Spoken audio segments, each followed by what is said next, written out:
صدر معلمہ محترمہ HM madam اور میرے ساتھی معزز اساتذہ اور میرے عزیز طلباء و طالبات، السلام علیکم۔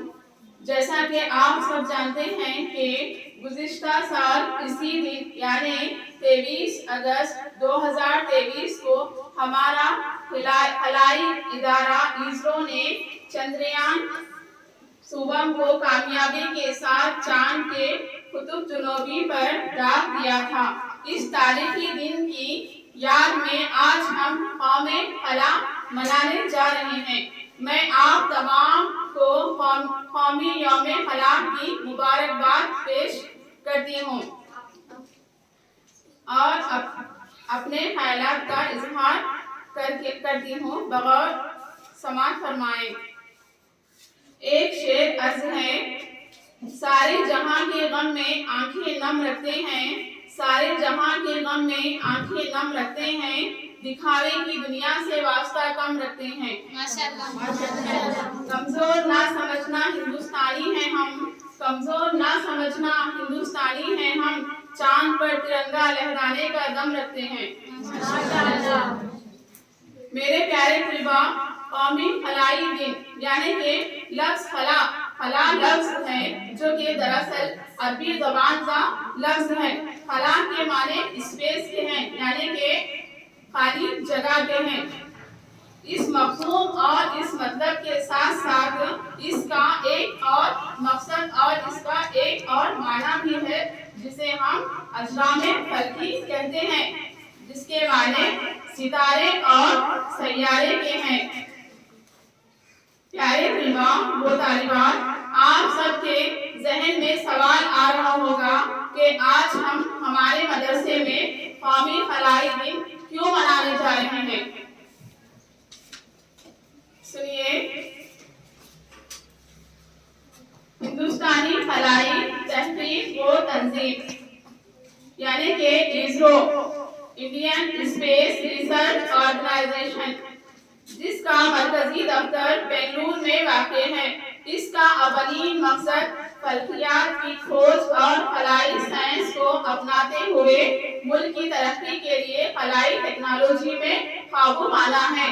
بھارت کے پہلے وزیر اعظم جواہر لال نہرو کے دور حکومت میں 1962 عیسوی میں DAE کی زیر نگرانی میں Indian national committee for space research قائم کی گئی تھی اور ساتھ ہی ساتھ 1972 عیسوی میں حکومت ہند نے space commission and department of space قائم کیا تھا اور اسرو کو ڈپارٹمنٹ آف اسپیس کے ماتحت کر دیا تھا۔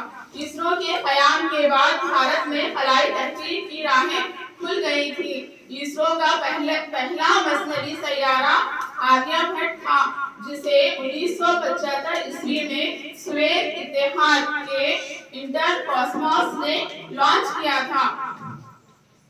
1982 عیسوی میں روہینی سیارہ یعنی کہ SLV-3 کے ذریعے آربٹ پر اتارا جانے والا پہلا بھارت میں بنا ہوا پہلا راکٹ تھا۔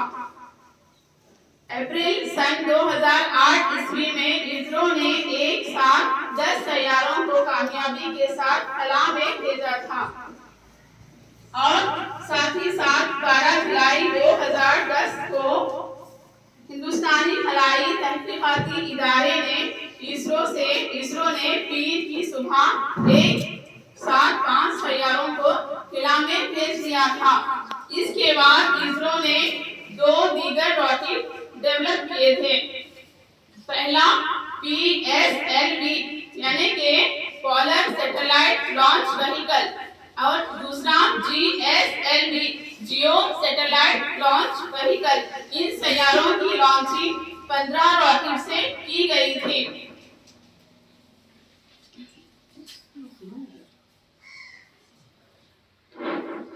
ان سیاروں کی لانچنگ 15 راکٹ سے کی گئی تھی۔ ان راکٹوں نے متعدد مواصلاتی سیارچیں اور زمینی تحقیقی سیارے لانچ کیے ہیں۔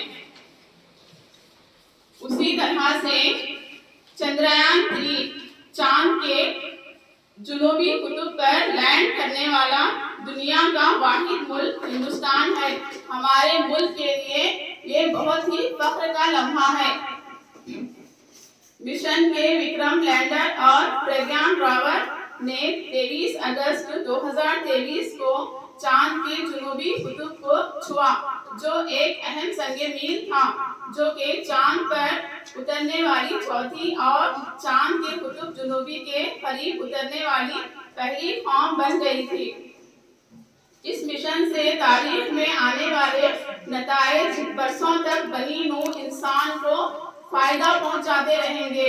یہ مشن نوجوان نسل کو سائنس، ٹیکنالوجی، انجینئرنگ اور ریاضی کو آگے بڑھانے کی ترغیب دیتا ہے اور خلائی شعبے کو ایک بڑا محرک فراہم کرتا ہے۔ اس لیے حکومت ہند نے اس تاریخی لمحے کی یاد میں ہر سال 23 اگست کو قومی خلائی دن کے طور پر منانے کا اعلان کیا ہے۔ جب ہم اپنی آنکھوں کے سامنے تاریخ بناتے ہوئے دیکھتے ہیں تو زندگی خوشحال ہو جاتی ہے۔ ہندوستان چاند کے اس جنوبی قطب پر پہنچا ہے جہاں آج تک دنیا کا کوئی ملک نہیں پہنچا۔ اسی طرح سے میں اپنی مختصر سی تقریر ایک شعر کے ذریعے ختم کرنا چاہوں گی۔ ہندوستان کے سائنسدانوں کو کم مت سمجھو، ہندوستان کے سائنسدانوں کو کم مت سمجھو، جو نہ کر پایا تھا ناسا وہ کر گزرا ہے اسرو۔ دیکھ کر سوچ سوچ کر دنیا ہو گئی حیران، دیکھ دیکھ کر سوچ سوچ کر دنیا ہو گئی حیران، دیکھو چاند پر اترا ہندوستان کا چندریان۔